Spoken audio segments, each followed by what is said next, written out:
Jean Carrère nous a rejoint. Bonjour Jean. Bonjour, merci d'être avec nous. Vous êtes journaliste reporter. Vous êtes l'auteur du reportage Beyrouth à livre ouvert, reportage que l'on peut lire dans la revue 21, illustration signée Alice Bossu. Alors vous êtes intéressée à Niam, elle a 36 ans, elle est irlandaise. Comment est-elle arrivée au Liban ? Alors, je vais déjà vous corriger, on dit Nive, c'est un prénom irlandais.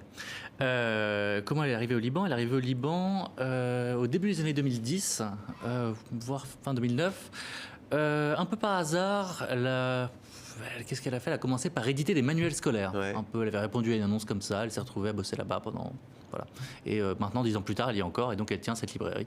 Ouais. Alors, il y a eu bien entendu la crise, elle a eu des difficultés, son compte en banque, vous le racontez dans le reportage, se vide, et là, elle va devoir faire un saut à Dubaï. Ouais. Pour être journaliste. Tout à fait. Mais c'était même en dehors de la crise, ça. C'était les aléas d'être journaliste indépendant et éditeur et tout ça à Beyrouth. Ça, au moment de la crise la plus récente, elle possédait déjà la librairie Alias Books. Ah voilà, cette librairie, c'est Alias Books, donc à Beyrouth, café librairie. C'est quoi le concept ? Le concept, si vous venez de l'expliquer très simplement, c'est un café, librairie, bar, un peu après, si vous voulez, lieu culturel. Donc il y avait aussi un peu des expos, des concerts, tout ce genre de choses.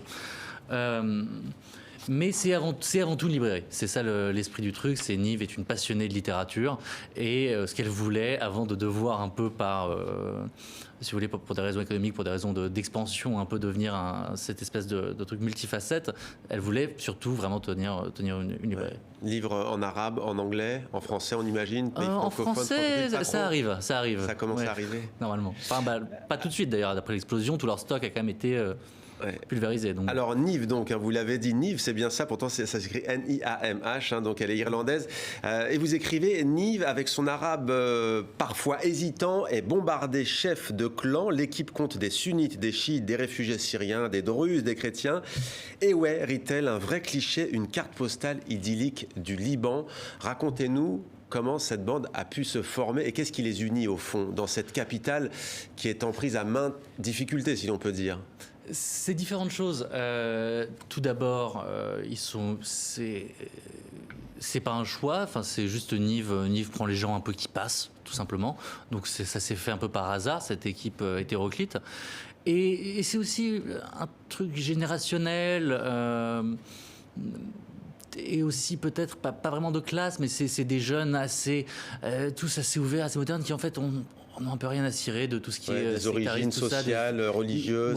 C'est pas ce qui est le plus important pour eux en fait. Il y a Naïla, 42 ans, riche femme au foyer. Il y a Michaela, 23 ans, chrétienne orthodoxe. Tiens, il y a Michaela d'ailleurs qui s'exprime à un moment donné sur la Révolution et elle dit « J'ai jamais ressenti une once de patriotisme. J'ai toujours cru que mon paradis était loin d'ici. Mais octobre a allumé une flamme en moi. » Comment cette équipe dans ce café librairie a-t-elle vécu le soulèvement de 2019 ? Ils l'ont vécu différemment, chacun un peu à sa manière.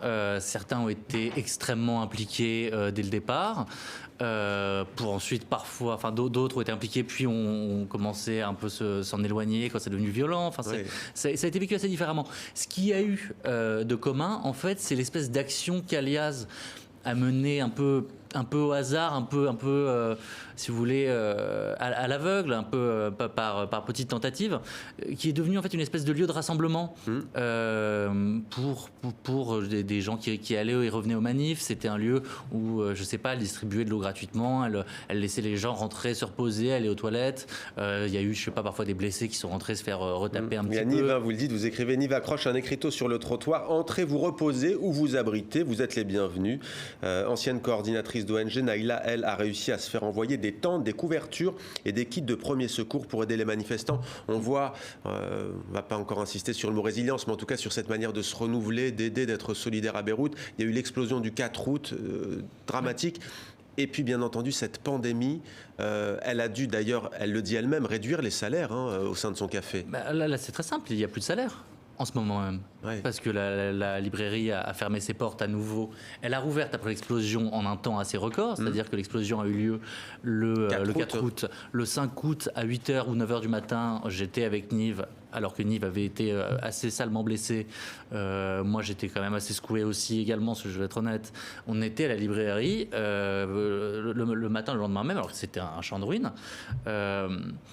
Et tout le staff a commencé à arriver petit à petit pour commencer à retaper. Ce qui fait qu'ils ont réussi à rouvrir, je crois, Ils étaient prêts à rouvrir en novembre, puis un nouveau confinement, finalement ils ont rouvert en décembre, puis tout a été refermé encore une fois par un gouvernement libanais qui a bien...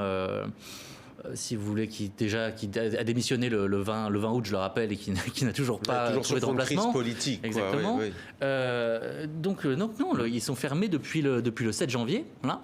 Et ils vont pas rouvrir avant le 22 mars, s'ils rouvrent le 22 mars. Ce qui rien n'est sûr, vu comment le gouvernement gère la crise actuellement. Ouais, il y a toujours cette incertitude avec cette crise économique et politique.